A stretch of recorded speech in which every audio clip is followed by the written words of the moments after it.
was still alive and said, well, how do you advise me to answer these people? Well, you know what? First of all, he's going to get good advice from these elders, but there's a problem here. Problem right here. If you start asking people, even well-meaning Christians, what the right way of the Lord is, you're apt to get a variety of answers. And sometimes those answers do not agree. So if you do that instead of seeking the face of God, or you think that by asking 2 or 3 brothers in the body of Christ that you're going to hear from God that way, let me suggest to you, it doesn't work that way. Because I guarantee you, you will get some differing opinions, and you're going to end up with confusion. Or you're going to end up hearing, some of them are going to tell you what they know that you want to hear, whether that's right or not.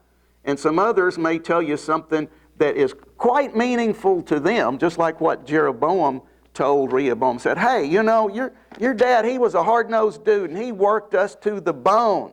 So don't do that. Well, he was speaking from personal experience. Well, the elders of Israel said the same thing. Verse 6, Rehoboam consulted the elders who stood before his father Solomon while he was still alive and said, well, how do you advise me to answer these people? And they spoke to him, saying, well, if you are kind to these people and please them and speak good words to them, they will be your servants forever. How about duh? Right? I mean, isn't that the way to be a good employer? A good king, a good president, a good chairman, or a good, homeowners association chief, or whatever you want to be. This is the way you should treat people, right? But, verse 8, he rejected the advice of the elders had given him and consulted the young men who had grown up with him, who stood before him. Well, you know what? This is why I'm comparing this to us now. Because the people who were the age of my parents, they had a hard life. And they lived through a depression, and they fought a world war, and they worked hard, and they saved their money, and they wanted to make sure that the people of my generation had a good life, so that we could go to college, and so we could have a car and a nice house, and stuff that maybe their parents didn't have, or that they saw some of their older brothers and sisters not having to stand in the soup lines during the Depression, and they didn't want to see that happen to me and my brother. So they worked hard. But you know what?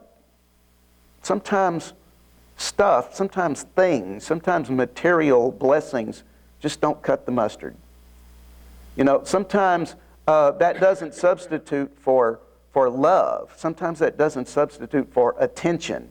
Sometimes that doesn't substitute for having values instilled in you. Sometimes if you're just given everything, it's like you just look at it and say, well, is that all there is? Well, that's what these young people had. That's how, they'd grown up under Solomon, and there was just wealth everywhere. It said the gold and silver were more plentiful than stones. They didn't know anything other than prosperity. And they thought, is this all there is? This is not right. And it isn't, folks. It's not.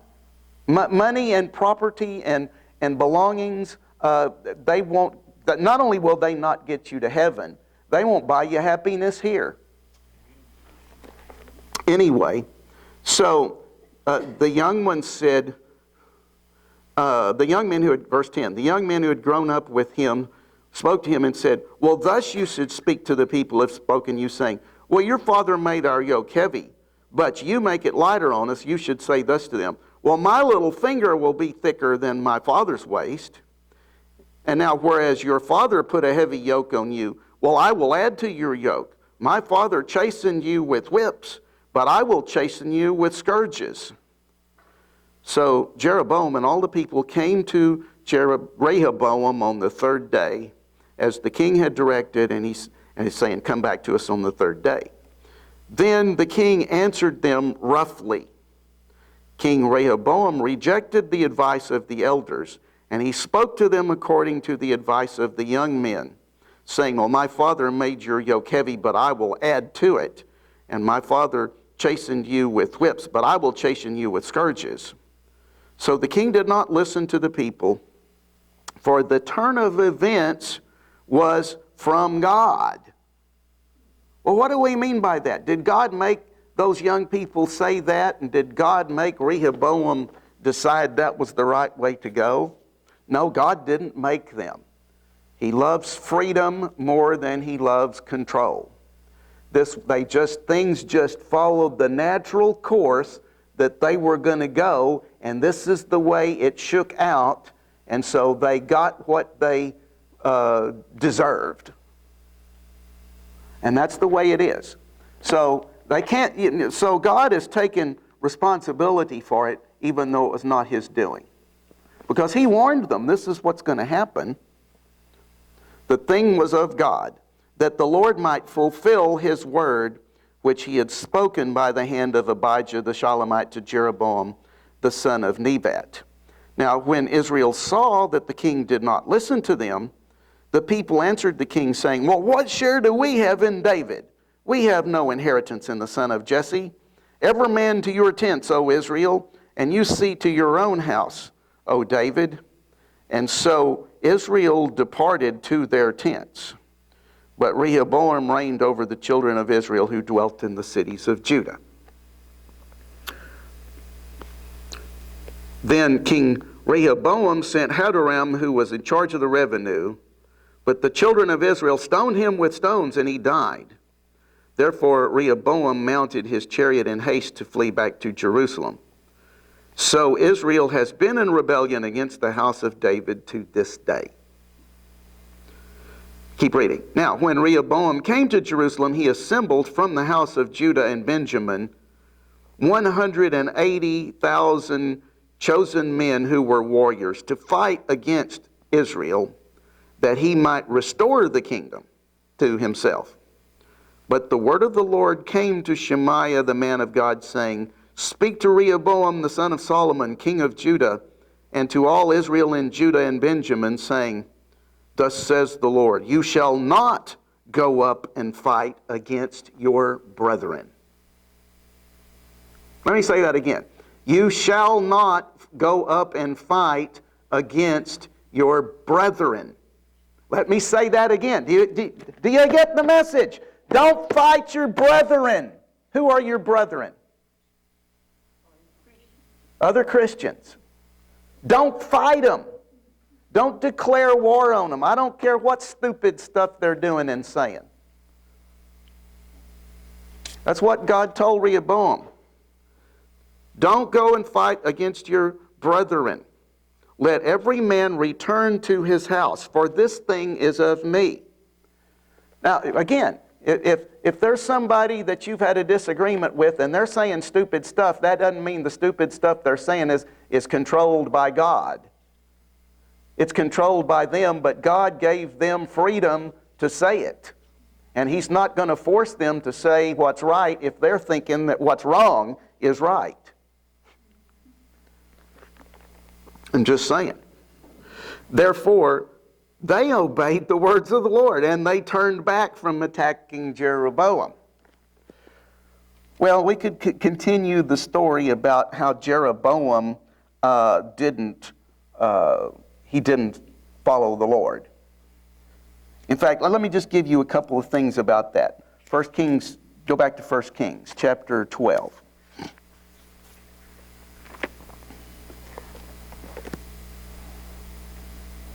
1 Kings 12, verse 25. Then Jeroboam built Shechem in the mountains of Ephraim and dwelt there. And he also went out from there and built Penuel. And Jeroboam said in his heart, now the kingdom may return to the house of David. If these people go up to offer sacrifices in the house of the Lord at Jerusalem, then the heart of this people will turn back to their Lord, Rehoboam, king of Judah, and they will kill me and go back to Rehoboam, king of Judah.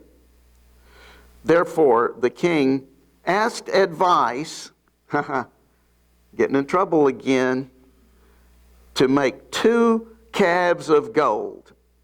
This is what they told him to do. Said, hey, if you don't want them to go down to Jerusalem to worship the Lord there, then you set up another place to worship. And instead of having that temple down there, have some calves of gold. Kind of like what they did in the wilderness. He said to the people, and then he said to the people, it's too much for you to go up to Jerusalem. Here are your gods, O Israel, which brought you up out of the land of Egypt.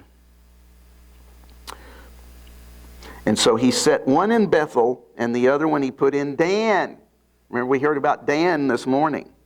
And this thing became a sin, for the people went to worship before the one as far as Dan.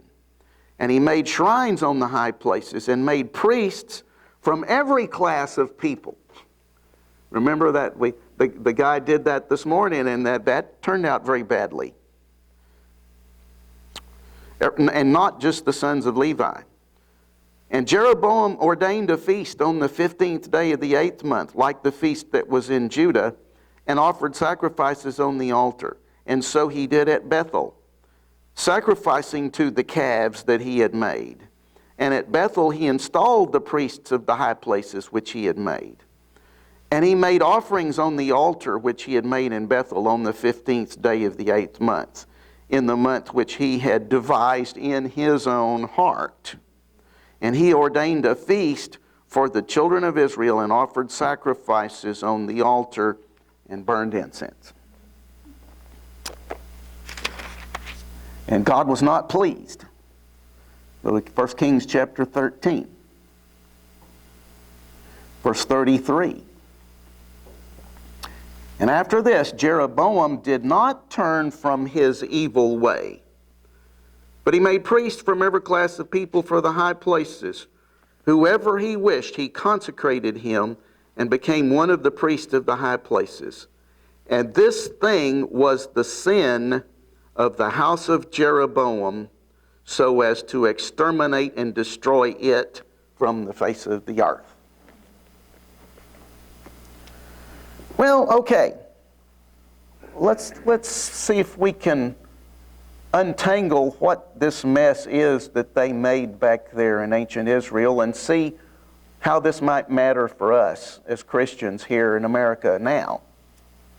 Jeroboam, the name Jeroboam in Hebrew means let the people contend, or another way of saying, well, let the people have their way. In other words, he's saying, do what the people want. Give them what will make them happy. Give them what will make them feel good. Another meaning of that word would be, he will multiply the people. You know, that is such in the mindset of modern American Christians that they judge the effectiveness of a church by how many people go there. Right? Have you not ever talked to somebody about, where do you go to church? And you talk about Romans 8. Well, how many people do you have? That question always comes up. And then, if they pursue that, the next thing you say, well, what do you have for the kids? And you know, what sort of, extracurricular ministries do you have? You know, do you have a singles group, or do you have a, Boy Scout troop, or do you have this, or do you have that? You know, do you do mission trips to Mexico? Not that there's anything wrong with any of that, but when churches say, okay, this is what we've got to do so we can bring in the people, and bringing in the people is the whole name of the game, then that's Jeroboam. And what that is going to end up with is apostasy. I mean, it's what it ended up, because eventually to keep the people happy, you're going to have to put a golden calf of some kind out there. Right? You're going to have a football party on a Sunday night or something for the men's group. Right? Okay. Now, Rehoboam, the one that this judgment came on because of Solomon's sin, that name means enlargement of the people. Well, that's almost like multiplying the people, but there's a difference. There's a difference between increasing the numbers and edifying the ones who are there. Is there not? You know, if all you do is just want to pull them in off the street, then basically you're just going to have to kind of keep going over the basics all the time and just give them elementary Christianity. Something like what I'm giving tonight is not, you know, an ear-tickling message for people who are just kind of, you know, sticking their foot in the water on Jesus, right? But it says this is for our edification.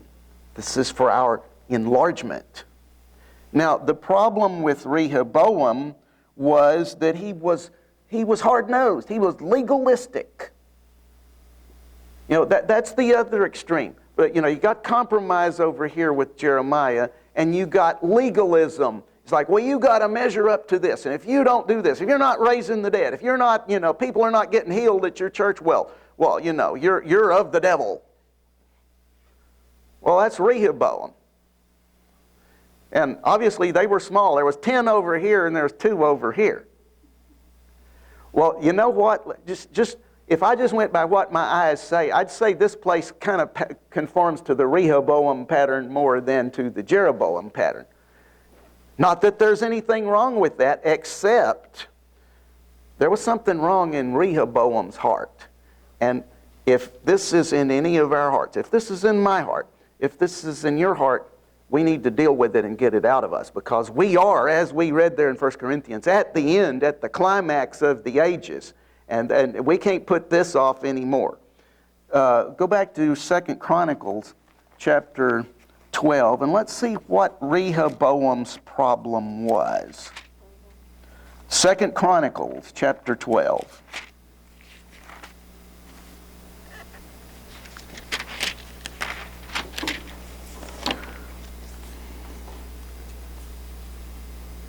Verse 13. 2 Chronicles chapter 12, verse 13.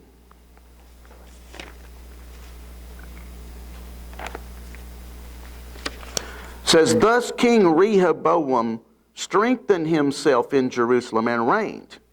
Now Rehoboam was 41 years old when he became king, and he reigned 17 years in Jerusalem, the city which the Lord had chosen out of all the tribes of Israel to put his name there.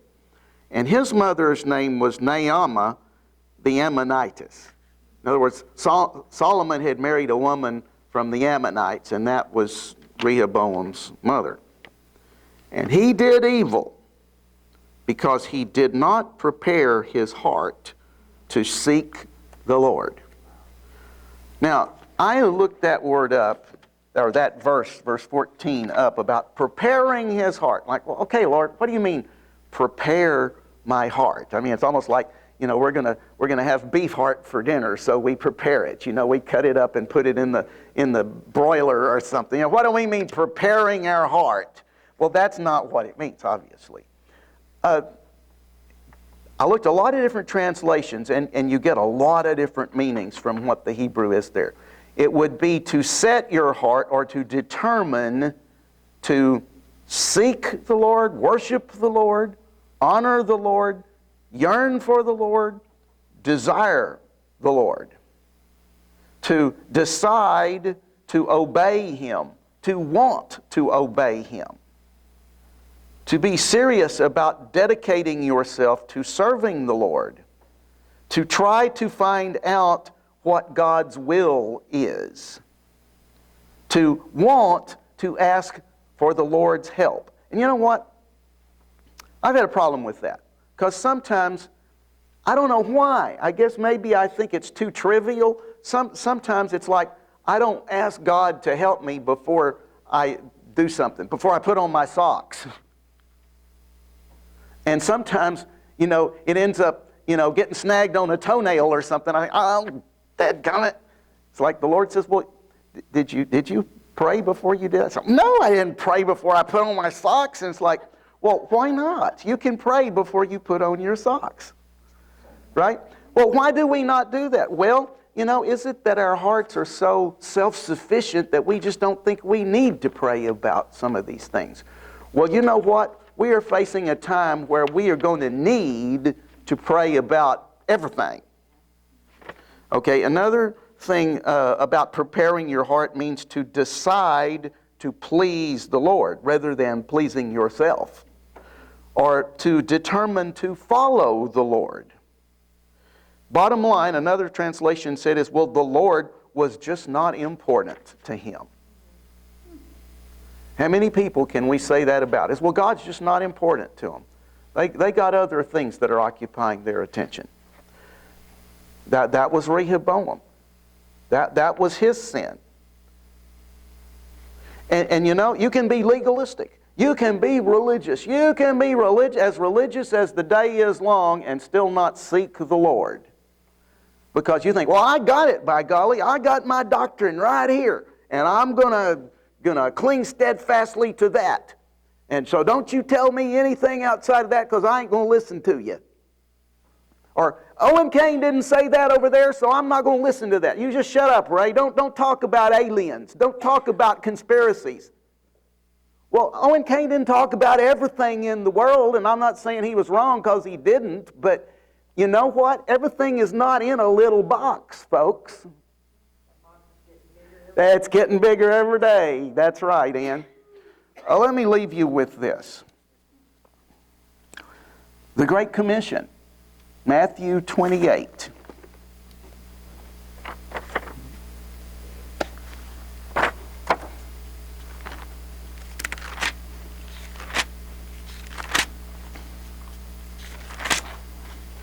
Verse 19. This is the last thing Jesus told his disciples before he raptured out of here. And he's coming back again, just the same way he went out.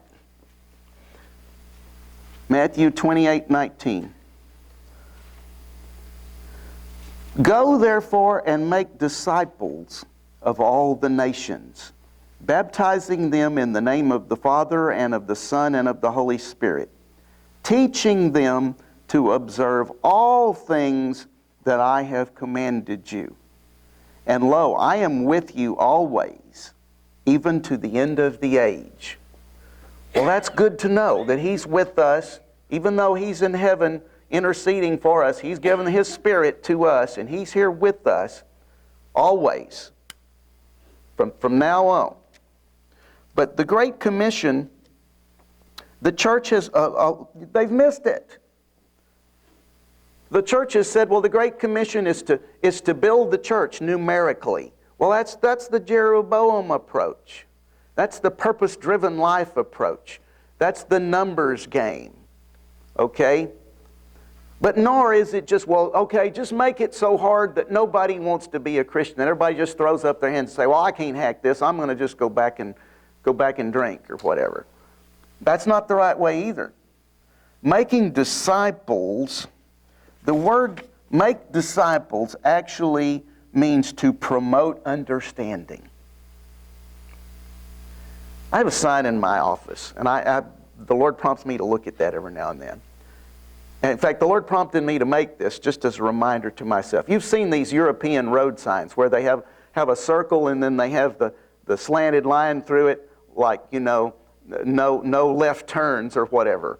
It's a circle with a line through it. Well, in the middle of the circle, I have lack of understanding, and I have a slash line through that. God doesn't want us to lack understanding. And I don't have all the answers, but he does. And if you don't understand something, then you don't have to settle for that lack of understanding. Now, you know, the religious world will say, oh, well, you know, some golden daybreak in the sweet by and by, we'll understand it. But, you know, now there's some things that are just a mystery. Well, God says to you has been given to know the mysteries and the secrets. It is our place to understand things that you have not understood. So if there's something you don't understand, seek God. If you don't have anything else to seek God for, ha, ha, ha.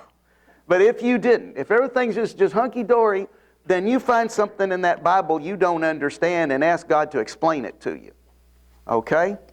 That's what making a disciple means, is to promote understanding. Literally, it means to educate. Now, it's not just an intellectual process. spiritual education is not just filling your head full of facts, but it is understanding truth and how that truth applies. Okay, it says, make disciples. Of course, baptizing them has to do with you dying to your old self. And then teaching them to observe. Well, the word observe means to watch, to guard against loss or injury. What does that tell you? Tells you the devil is out there to steal the word from you. And after he has stolen the word, he wants to kill and destroy. And people are destroyed because of their what? Lack of knowledge. Okay? To observe means to keep an eye on it, to take note of a prophecy, to fulfill a command, to keep something in custody, to hold on to it, to hold it fast. So, Father, help us to do this, and help us to find that straight and that narrow way that neither Jeroboam nor Rehoboam nor all of Israel found. Help us to find your will. Help us to want to find your will and to want to follow you, to want